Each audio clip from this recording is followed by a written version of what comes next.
नमस्कार मित्रों, जय श्री महाकाल, हर हर महादेव। आज हम आपको उज्जैनी नगर में स्थित 84 महादेव में से एक श्री गुहेश्वर महादेव की कथा का वर्णन करेंगे।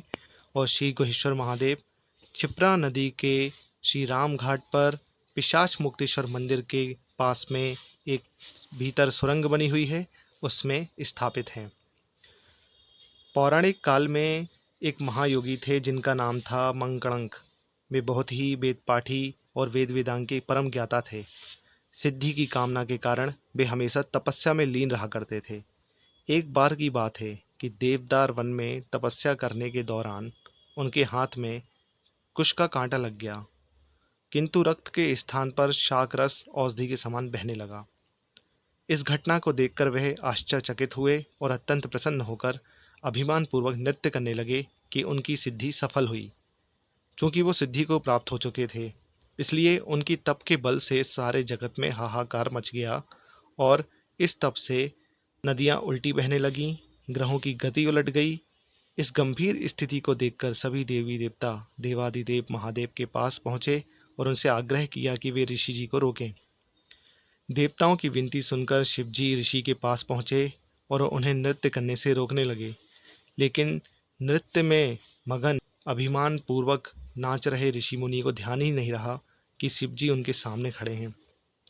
भगवान शिव को वह सिद्धि का अभिमान बताने लगे और ऋषि को अभिमान से मुक्त करने के लिए भगवान शिव ने अपनी उंगली के अग्रभाग से भस्म निकाली और ऋषि से कहा, देखो मुझे इस सिद्धि का अभिमान नहीं है और मैं नटराज होकर भी नाच नहीं रहा हूँ। शिव जी की यह बात सुनकर ऋषि काफ़ी लज्जित हुए।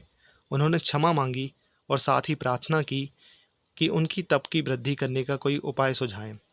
तब शिवजी ने कहा कि महाकाल वन में सप्त कुल में उत्पन्न लिंग है, उसके दर्शन करो, उसकी लिंग की पूजा अर्चना करो।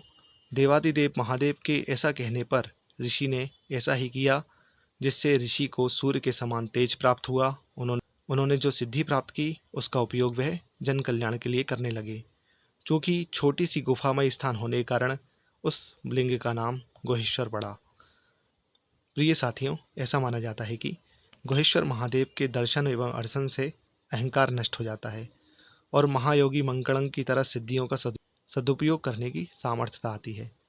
और ऐसा भी कहा जाता है कि श्रावण मास में यदि अष्टमी और चतुर्दशी के दिन इनका दर्शन किया जाए तो उससे सिद्धि की प्राप्ति होती है।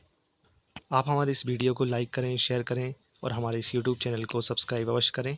धन्यवाद। एक बार बोलें, गुहेश्वर भगवान की जय, महाकाल भगवान की जय, हर हर महादेव।